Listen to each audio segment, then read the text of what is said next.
In the heart of a quiet village, nestled between rolling green hills and bordered by a deep forest, lived a tailor named Obinna.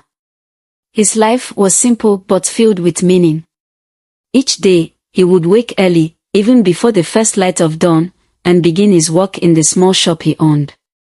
His hands moved deftly over fabrics, his eyes sharp with the attention to detail that made him one of the finest tailors in the region.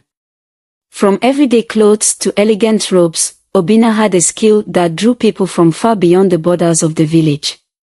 His shop was located at the central crossroads of the village square, where villagers passed by daily to buy food from the market or fetch water from the well.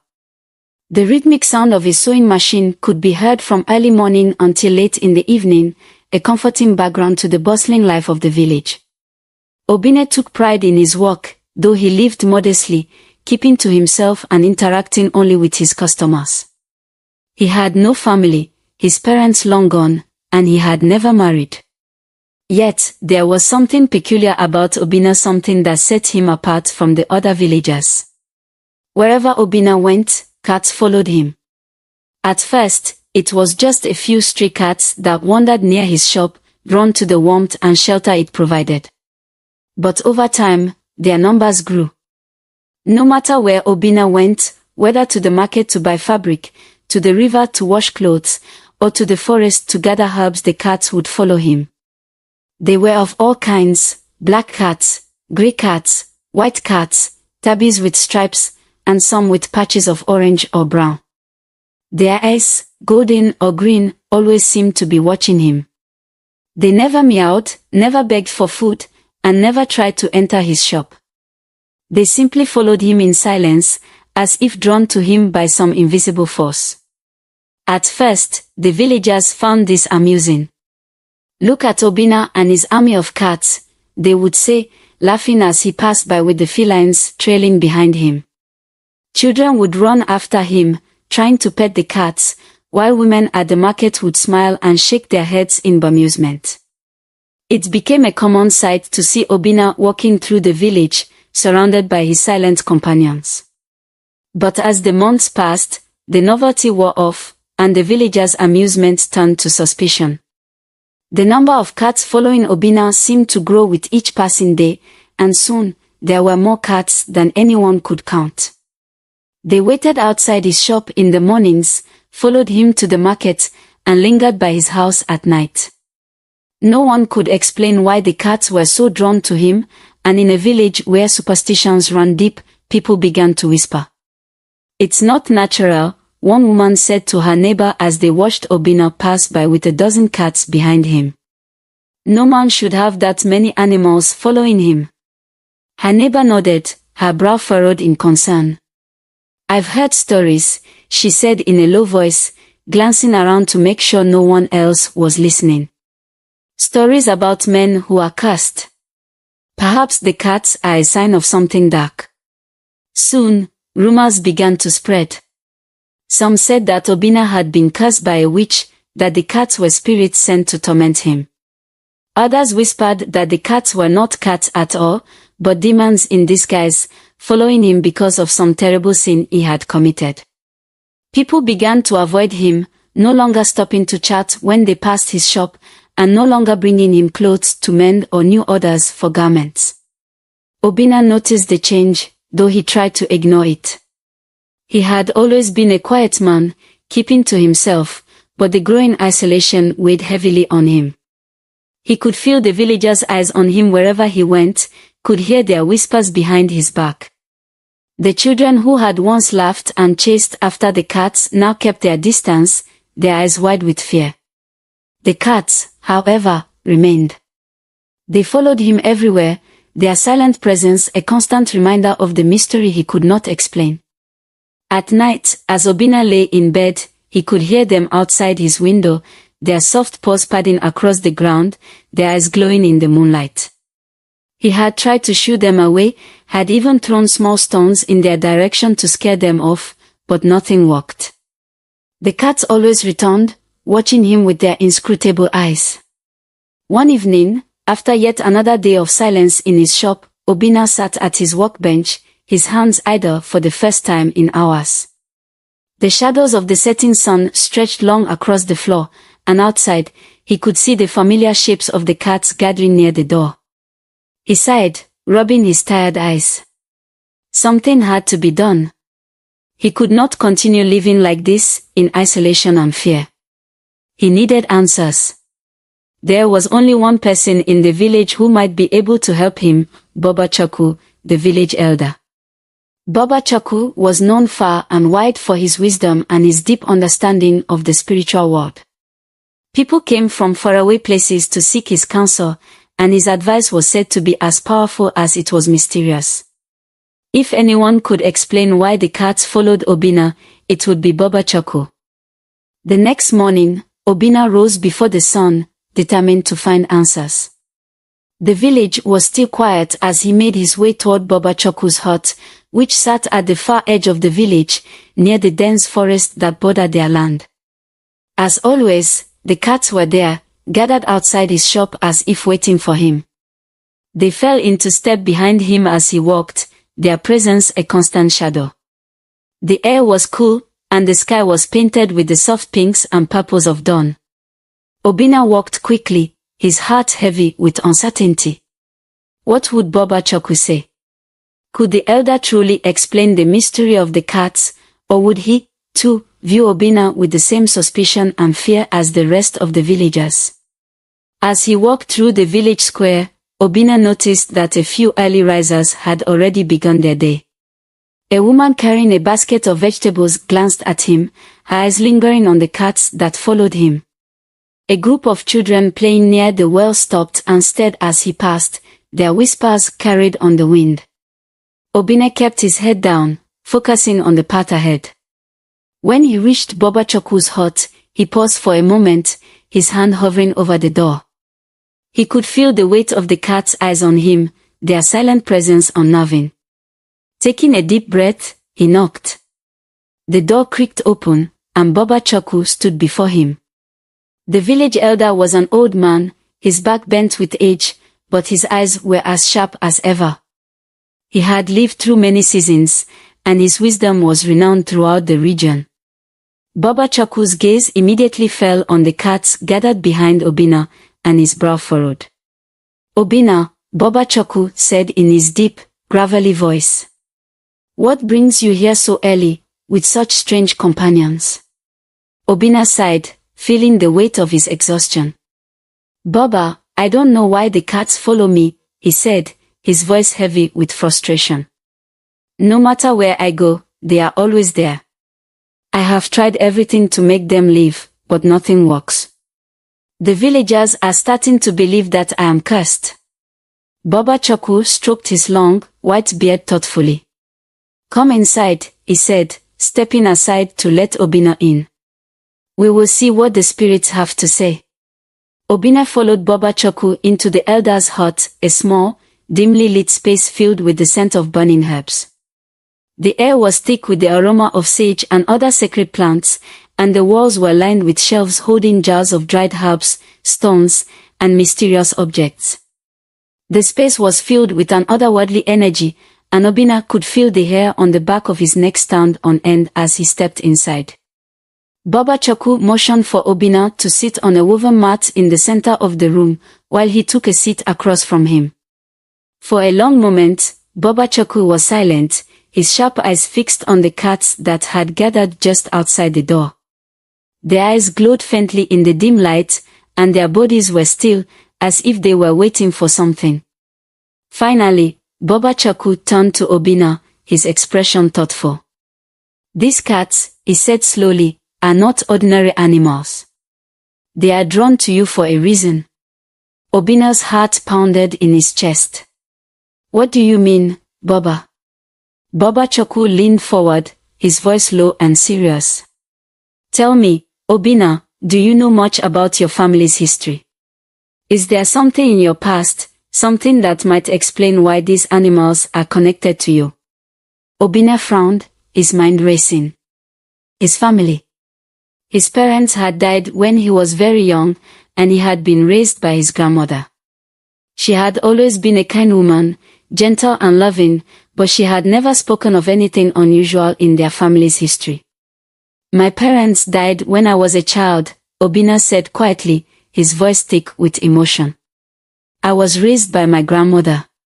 She never spoke of anything strange in our family. As far as I know, we are just ordinary people. Bobachukwu nodded, his expression thoughtful. And when your grandmother passed, did she leave you anything? Any heirlooms, objects that might have been passed down through the generations? Obinna thought for a moment. His grandmother had left him a few things, some clothes, her old sewing kit, and a small wooden pendant. He had kept the pendant in a box for years, never thinking much of it. It was a simple piece of wood, carved with intricate patterns, but it had never seemed significant. She left me a pendant, Obinna said, his brow furrowing in confusion. I've had it for years, but I've never thought much about it. At the mention of the pendant, Bobachukwu's eyes lit up with recognition. The pendant, he said, his voice filled with certainty. That is where your answer lies. Bring it to me. Though puzzled, Obinna trusted Bobachukwu's wisdom. He hurried back to his home, the cat following closely behind, and retrieved the small wooden pendant from the box where he had stored his grandmother's belongings. When he returned to Bobachukwu's hut, the elder took the pendant in his hands and examined it closely. The pendant was simple, but as Bobachukwu held it up to the light, the intricate carvings seemed to take on a life of their own, casting strange shadows on the walls. This pendant, Bobachukwu said slowly, is no ordinary piece of jewelry. It is a talisman, a powerful charm that has been passed down through generations in your family. Your grandmother must have known of its significance, even if she never told you. Obinna stared at the pendant in disbelief. A talisman, he repeated. But what does that have to do with the cat? Bobachukwu held the pendant up to the light, his eyes narrowing as he examined the intricate carvings. Your grandmother was a woman of great kindness, especially toward animals, he explained. In her lifetime, she must have cared for many cats, and her spirit lives on through this talisman. The cats are drawn to it, not because of a curse, but because of the protection it offers. They are not following you, Obinna. They are following the spirit of your grandmother. Obinna's mind raced. Could it really be true? He had always known his grandmother to be a gentle soul, but she had never spoken of this talisman or the power it held. Why had she kept such a thing secret from him? Why had she not told him of its significance? I don't understand, Obinna said, his voice trembling. Why would my grandmother leave me this talisman without telling me what it was? And why have the cats only started following me now, years after her passing? Bobachukwu's expression softened. Sometimes, the power of a talisman does not manifest until the time is right, he said. Your grandmother must have sensed that you would need protection one day, and the talisman's power has only now begun to awaken. The cats are not here to harm you, Obinna. They are here to watch over you, to protect you. Protect me? Obinna asked, confusion and fear swelling in his chest. From what? Bobachukwu's eyes darkened. That I cannot say for certain. But the presence of this cat suggests that there is a danger, something or someone who seeks to harm you. The talisman is shielding you, but it may not be enough. You must remain vigilant. Obinna's heart pounded in his chest. Danger.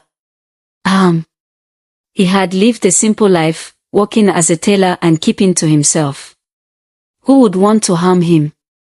The thought sent a chill down his spine. I don't know of anyone who would wish me harm, Obinna said quietly. The world is filled with forces we do not understand, Bobachukwu replied, his voice grave. Not all dangers come from the living. There are spirits, entities that walk among us, seeking to do harm to the innocent. The talisman is a powerful tool, but you must be careful, Obinna. There are forces in this world that are beyond your control. Obinna's mind swirled with thoughts, but he knew that Bobachukwu was right. There were things in the world that he did not understand, things that could not be explained by reason alone. He thanked the elder for his wisdom and returned home, the weight of the pendant hanging heavily around his neck. The days that followed were filled with an unsettling sense of dread. Obinna continued his work, but his thoughts were consumed by the mystery of the talisman and the warning Bobachukwu had given him. The cats still followed him wherever he went, their presence a constant reminder of the danger that lurked just beyond his understanding. One afternoon, as Obinna sat in his shop, stitching a fine garment for one of the few remaining customers who still visited him, the door creaked open. He looked up to see a man standing in the doorway, tall and lean, with sharp features and a cold smile that sent a shiver down Obinna's spine. "Good afternoon, tailor," the man said in a smooth, oily voice. "I've heard of your skill, and I've come to commission a suit." Obinna hesitated. There was something about the man that made him uneasy, though he couldn't quite put his finger on it. Nevertheless, business had been slow, and he could not afford to turn away a paying customer. "Of course," Obinna replied, standing and motioning for the man to step inside. "Please, come in." The man entered the shop, his eyes scanning the room with a cold, calculating gaze. He paid no attention to the cats gathered near the door, but Obinna noticed that the cats had grown still, their eyes fixed on the stranger with an intensity that made him uneasy. As Obinna measured the man for his suit, he couldn't shake the feeling that something was wrong. The man's smile never wavered, but there was a coldness in his eyes, a darkness that made Obinna's skin crawl. And the cats, who had always been calm and quiet, were now tense, their fur standing on end, their tails flicking in agitation. When the man finally left, the tension in the room seemed to lift, but the cats remained on edge. They hissed and growled at the door long after the man had gone, as if they sensed something dark and dangerous. Obinna's unease grew. Bobachukwu's warning echoed in his mind. Could the man be the danger that the talisman was protecting him from? The thought lingered in his mind, but he had no proof, and so he went about his work, though the feeling of dread never left him. That night, Obinna could not sleep. He lay in bed, his mind racing, unable to shake the feeling that something was coming, something he could not see but could sense in the air.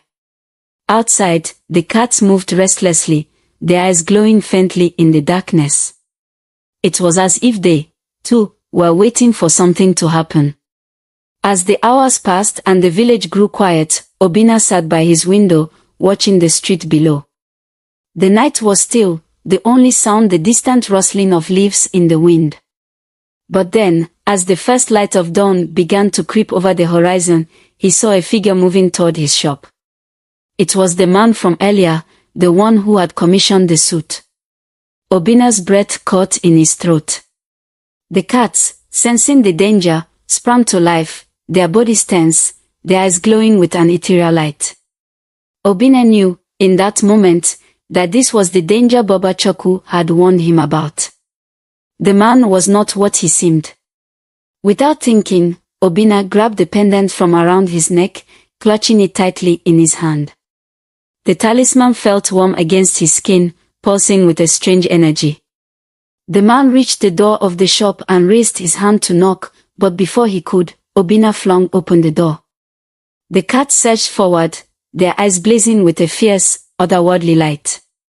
The man's cold smile faltered, and for the first time, Obinna saw fear in his eyes. "You cannot harm me," the man snarled, his voice low and dangerous. But Obinna held the pendant high, and as he did, the cats lunged. They moved with supernatural speed, their claws flashing in the dim light.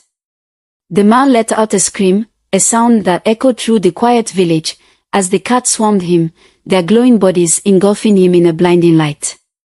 When the lights finally faded, the man was gone. The cats, their duty fulfilled, sat calmly at Obinna's feet, their eyes no longer glowing but filled with quiet contentment. Obinna stood in the doorway, trembling with the realization of what had just happened. The cats had saved him, just as Bobachukwu had said they would. From that day forward, the villagers no longer whispered about Obinna or the cats. The felines still followed him wherever he went, but now they were seen as protectors, not omens. Obinna, once a humble tailor, became a man of quiet strength, knowing that he was guarded by the spirits of his past. And so, the village came to understand that the things we fear are often the things that protect us the most. Thank you for watching. If you enjoyed this, please subscribe our channel.